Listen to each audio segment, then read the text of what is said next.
మహనీయుడు చెప్పినాడు, పెద్ద పెద్ద కార్యములు చేయటంలో లేదయ్యా మానవుడి యొక్క గొప్పతనం, చిన్న కార్యమును పెద్ద బుద్ధితో చేయటంలో ఉన్నది అన్నాడు.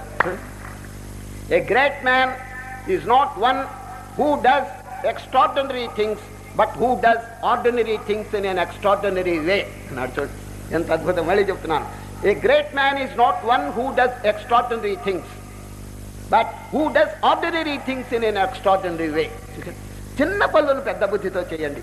ఇప్పుడు చూడండి, చిమ్నీకి మసి పట్టిందండి, ఏమండి ఆ గొడ్డ పెట్టి బాగా మసిని తోతూ బాగా నిర్మలంగా చేసుకుంటే ఇది చిన్న పనికి అందరికీ తోస్తుంది, కానీ ఇది ఎంత చక్కని పని చూడండి, అందరికీ ప్రకాశం కలిగేటువంటిదండి. వీధిలో ఒక రాయి ఉందంటే ఆ రాయి తీసి పక్కన పెట్టడం అనేది చిన్నదిగానే ఉన్నది, కానీ ఎంతమందికి మహోపకారం కలుగు చేస్తుంది చెప్పండి.